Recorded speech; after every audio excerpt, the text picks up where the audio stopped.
جمعے کا دن جہاں ایک خاص عبادت کا پیغام لے کر آتا ہے، وہیں احمدیوں کے لیے جمعے کی عبادت کے ساتھ ساتھ ایک اور اہمیت بھی لیے ہوتا ہے۔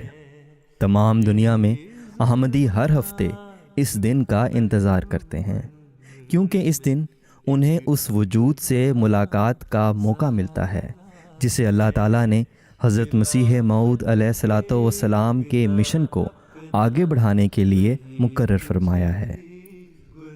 سب احمدیوں کا بیک وقت خلیفہ وقت کے ارشادات کو غور سے سننا اللہ تعالیٰ کی اس نعمت کے شکر کے اظہار کے طور پر ہوتا ہے جو اس نے حضرت مسیح موعود علیہ الصلوۃ والسلام کے وصال کے بعد جماعت احمدیہ پر خلافت کی شکل میں فرمائی۔ آئیے ایک سرسری سی نگاہ ڈالتے ہیں کہ خلفائے احمدیت نے کس طرح حضرت مسیح موعود علیہ الصلوۃ والسلام کے بعثت کے مقاصد کو پورا کرنے کے لیے کوششیں فرمائیں۔ 27 مئی 1908 وہ دن تھا جب اللہ تعالیٰ نے حضرت مسیح موعود علیہ الصلوۃ والسلام کی وفات کے غمناک واقعے کے بعد احمدیوں کی خوف کی حالت کو حضرت خلیفۃ المسیح الاول رضی اللہ تعالیٰ عنہ کے ذریعے امن میں تبدیل کیا۔ آپ رضی اللہ تعالیٰ عنہ اور آپ کے بعد آنے والے خلفاء نے حضرت مسیح موعود علیہ الصلوۃ والسلام کے مشن کو آگے بڑھایا اور انسانیت کو اس کے خالق حقیقی سے دوبارہ ملانے کے لیے بھرپور کوششیں کیں۔ حضرت خلیفۃ المسیح الاول رضی اللہ تعالیٰ عنہ کے دور خلافت کے ابتدا سے ہی واعظین سلسلہ کا تقرر ہوا۔ حافظ غلام رسول صاحب وزیر آبادی، حضرت مولانا غلام رسول صاحب راجی کی اولین واعظ مقرر ہوئے، جنہوں نے ملک کے طول و عرض میں پھر کر سلسلے کی خدمات سر انجام دیں۔ آپ رضی اللہ تعالیٰ عنہ کی تحریک پر حضرت چودھری فتح محمد سیال صاحب وہ پہلے مبلغ بنے جو ہندوستان سے باہر پیغام حق پہنچانے کی خاطر گئے۔ آپ نے لندن جا کر لوگوں کو اللہ کی طرف بلایا۔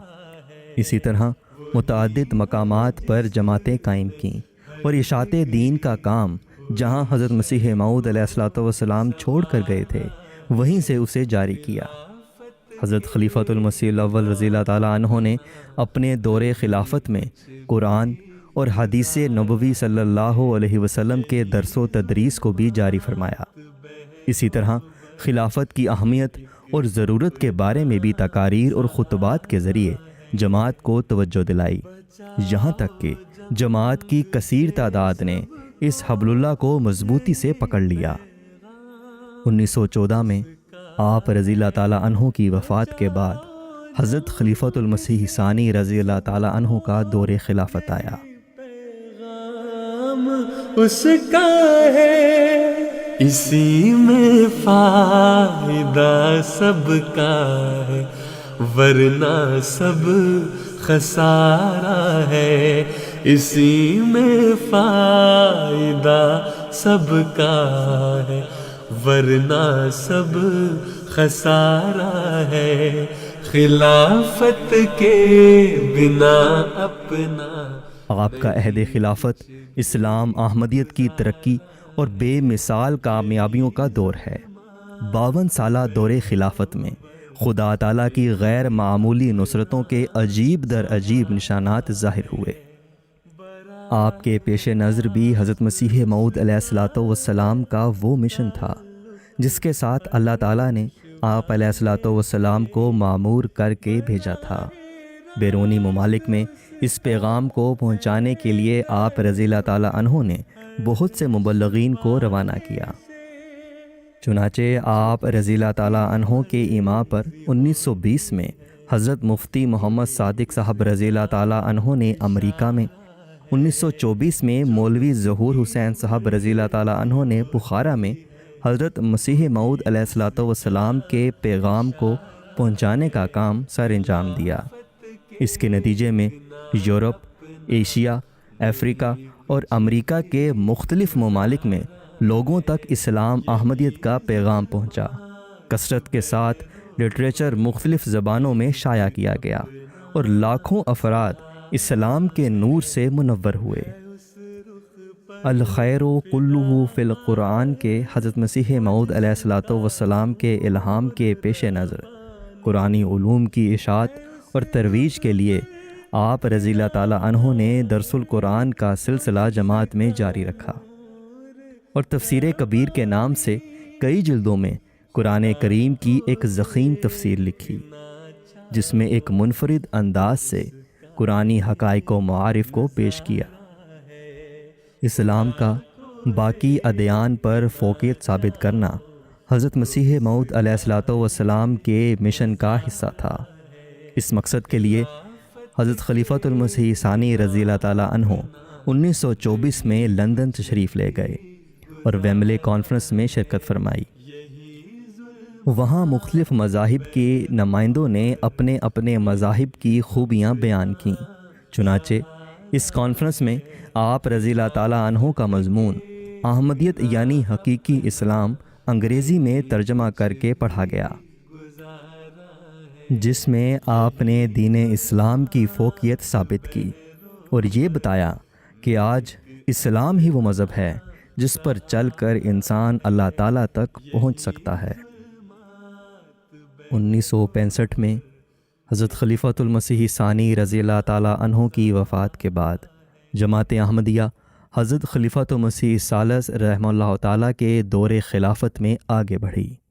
خلافت کے بنا اپنا نہیں کچھ بھی گزارا ہے۔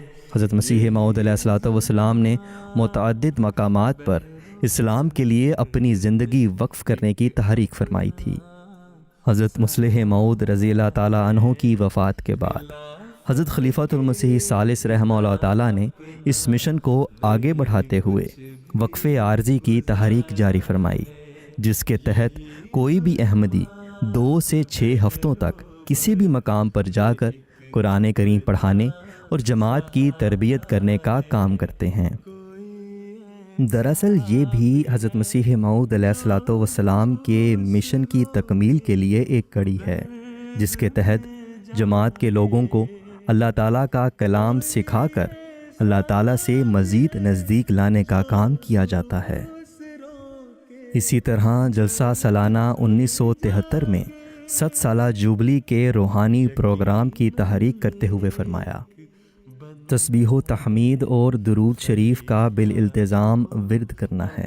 بڑے کم از کم 200 مرتبہ سبحان اللہ و بحمدہ سبحان اللہ العظیم اللہم صلی علی محمد و آل محمد کا ورد کریں اور 100 بار استغفار کریں۔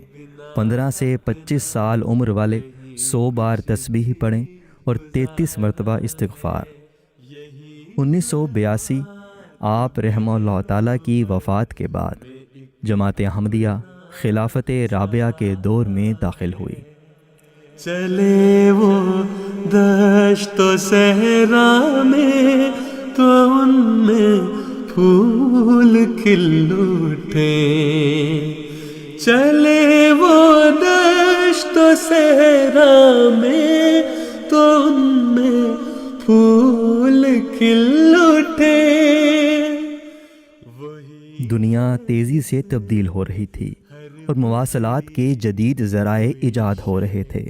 ٹی وی اور ڈش اینٹینا کے ذریعے مختلف علوم ویڈیو کی شکل میں دنیا میں پھیل رہے تھے۔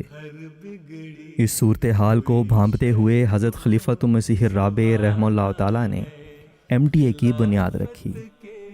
حضرت مسیح موعود علیہ الصلوۃ والسلام کے پیغام کو دنیا کے کناروں تک پہنچانے کی لگن کے باعث آپ نے ایک انٹرنیشنل چینل شروع فرمایا، جو دیکھتے ہی دیکھتے متعدد چینلوں میں تبدیل ہو گیا۔ اب MTA کے ذریعے جہاں احمدی اپنے خلیفہ کی باتیں سن سکتے ہیں، وہیں باقی دنیا بھی اس روحانی مائدے سے سیراب ہو رہی ہے۔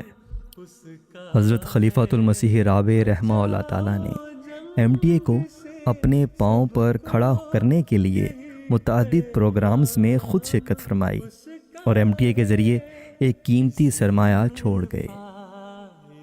حضرت خلیفۃ المسیح رابع رحمہ اللہ تعالیٰ کا تحریر فرمودہ انقلاب انگیز لٹریچر جماعت کے ساتھ ساتھ مغرب و مشرق کے دانشوروں اور مفکروں سے بھی قبولیت کی سند حاصل کر چکا ہے۔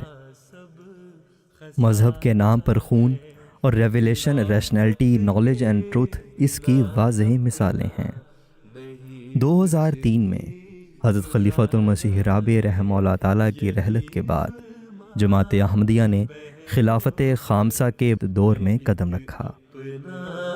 سہارا ہے براہ راست اس کا ہے تعلق عرش والے سے، براہ راست اس کا ہے تعلق۔ حضرت مسیح موعود علیہ الصلوۃ والسلام نے اپنی تصنیف رسالہ الوصیت میں ایک نظام نو کی بنیاد رکھی۔ حضرت خلیفۃ المسیح الخامس ایدہ اللہ تعالیٰ بنصر العزیز نے 2005 میں نظام وصیت کے 100 سال مکمل ہونے پر احباب جماعت کو اس طرف توجہ دلائی، جس کے نتیجے میں احمدیوں نے بڑھ چڑھ کر اس میں حصہ لیا۔ 2008 کا عہد ساز سال بھی آپ ایدہ اللہ تعالیٰ بنصر العزیز کے عہد خلافت میں آیا، جب خلافت احمدیہ کو 100 سال مکمل ہوئے۔ چنانچہ تمام احمدیوں نے بیک وقت خلافت کو تا دم آخر محفوظ رکھنے کا وعدہ کیا اور اپنے امام کے عطا کردہ روحانی پروگرام میں مسابقت کی روح کے ساتھ شرکت کی۔ بھٹکی انسانیت کو اس کے خالق و مالک کے ساتھ جوڑنے کے لیے حضور انور ایدہ اللہ تعالیٰ بنصر العزیز نے دنیا بھر میں مساجد کی تعمیر کی بھی تحریک فرمائی، جس پر یورپ اور افریقہ سمیت دیگر ممالک نے والہانہ لبیک کہا۔ یہ خانہ خدا جہاں اللہ تعالیٰ کی عبادت کے لیے جگہ فراہم کرتا ہے، وہیں مقامی افراد کے دیگر جماعتی پروگراموں کے لیے بھی ایک جگہ مہیا کر دیتا ہے۔ انی معاکا یا مسرور کے الہامی وعدے کے ماتحت اللہ تعالیٰ کی تائیدات حضرت خلیفۃ المسیح الخامس ایدہ اللہ تعالیٰ بنصر العزیز کے ساتھ نظر آ رہی ہیں، اور حضرت مسیح موعود علیہ الصلوۃ والسلام کے مشن کو دنیا کے کونے کونے میں پھیلانے کا مشن حضور انور ایدہ اللہ تعالیٰ بنصر العزیز کے دور خلافت میں بڑھتا چلا جا رہا ہے۔ جماعت احمدیہ کی ترقی پر سورج غروب نہیں ہوتا۔ دنیا کے 205 ملکوں میں پھیلی یہ جماعت کہیں نہ کہیں کسی نہ کسی ذریعے سے حضرت خلیفۃ المسیح کی قیادت میں حضرت مسیح موعود علیہ الصلوۃ والسلام کے الہی مقصد کی تکمیل کے لیے کام کرتی چلی جا رہی ہے۔ ہم نے دیکھا کہ تاریخ کے ہر موڑ پر جس دستور العمل کی ضرورت ہوئی، اس کے لیے اللہ تعالیٰ نے اپنے خلفاء کے دلوں میں مناسب تحریکات القاء فرما دیں، اور آئندہ بھی القاء کرتا رہے گا۔ انشاءاللہ ہمارا فرض یہ ہے کہ ہم ان تحریکات اور خلفاء کے دیگر تمام امور میں ان کی اطاعت کریں، تاکہ حضرت مسیح موعود علیہ الصلوۃ والسلام کو سونپا جانے والا مشن مکمل ہو سکے۔